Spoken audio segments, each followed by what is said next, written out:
하늘의 문을 여소서 이곳을 주목하소서.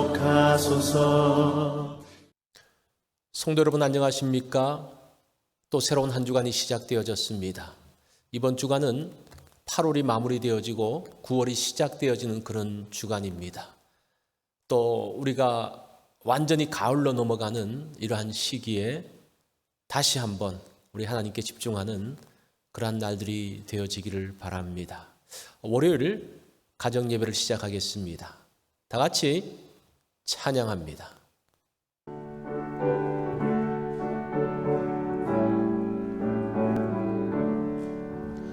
계신 하나님의 사랑 말로 다 영영 못하네. 저 높고 높은 별을 넘어 이 낮고 낮은 땅에 제 몸은 영원 구하려 그 아들 보내사 아무 재물 삼으시고 용서하셨네. 하나님 크신 사랑은 증량다 못하네. 영원히 변치 않는 사랑 성도여 찬양하세. 외로운 시절 지나가고 마리의 영화제 할때 주 믿지 않던 영혼들은 그 소리 외쳐불어도 주 믿는 성도들에게 큰 사랑 베푸사 우리의 죄 사했으니 그 은혜 잊을까. 하나님 크신 사랑은 증량다 못하네. 영원히 변치 않는 사랑 성도여 찬양하세. 하늘은 두루마리 삼고 바다를 물살아도 한없는 하나님의 사랑 어디로 갈 수 없겠네. 하나님의 크신 사랑 그아지 않았을까. 저 하늘 높이 쌓아도 채우지 못하리. 하나님 크신 사랑은 증량다 못하네. 영원히 변치 않는 사랑 성도여 찬양하세. 오늘 본문은 출애굽기 22장 7절로 15절의 말씀입니다. 우리 이 말씀 한 절씩 교독합니다. 사람이 돈이나 물품을 이웃에게 맡겨 지키게 하였다가 그 이웃집에서 도둑을 맞았는데 그 도둑이 잡히면 갑절을 배상할 것이요 도둑이 잡히지 아니하면 그 집 주인이 재판장 앞에 가서 자기가 그 이웃의 물품에 손댄 여부의 조사를 받을 것이며 어떤 잃은 물건 즉 소나 낙이나 양이나 의복이나 또는 다른 잃은 물건에 대하여 어떤 사람이 이르기를 이것이 그것이라 하면 양편이 재판장 앞에 나아갈 것이요 재판장이 죄 있다고 하는 자가 그 상대편에게 갑절을 배상할지니라. 사람이 낙이나 소나 양이나 다른 짐승을 이웃에게 맡겨 지키게 하였다가 죽거나 상하거나 끌려가도 본 사람이 없으면 두 사람 사이에 맡은 자가 이웃의 것에 손을 대지 아니하였다고 여호와께 맹세할 것이요 그 임자는 그대로 믿을 것이며 그 사람은 배상하지 아니하려니와 만일 자기에게서 도둑 맞았으면 그 임자에게 배상할 것이며 만일 찢겼으면 그것을 가져다가 증언할 것이요 그 찢긴 것에 대하여 배상하지 아니할지니라. 만일 이웃에게 빌려온 것이 그 임자가 함께 있지 아니할 때에 상하거나 죽으면 반드시 배상하려니와 그 임자가 그것과 함께 있었으면 배상하지 아니할지니라. 만일 세낸 것이면 새로 족하니라. 아멘. 오늘 말씀의 제목은 책임 한계입니다. 책임져야 할 때가 있습니다.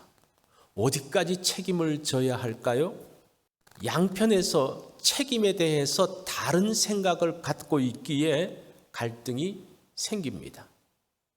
출애굽기 20장부터는 하나님의 백성이 어떻게 살아야 할 것인가에 대하여 분명한 기준을 알려주고 있습니다. 이 기준을 따라서 생활을 하면 갈등을 줄일 수가 있습니다. 오늘 7절과 8절 말씀을 보십시오. 사람이 돈이나 물품을 이웃에게 맡겨 지키게 하였다가 그 이웃집에서 도둑을 맞았는데 그 도둑이 잡히면 갑절을 배상할 것이요 도둑이 잡히지 아니하면 그 집 주인이 재판장 앞에 가서 자기가 그 이웃의 물품에 손댄 여부의 조사를 받을 것이며 라고 합니다. 돈이나 물품을 맡았다가 도적 맞았을 경우입니다. 도둑이 잡히면 간단합니다. 그 도둑이 배로 배상을 하면 됩니다.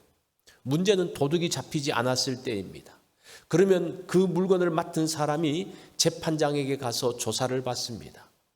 물건을 훔치지 않았다는 것이 입증되면 배상의 책임이 없습니다. 이것이 하나님께서 정하신 기준입니다. 10절과 11절 말씀을 보십시오.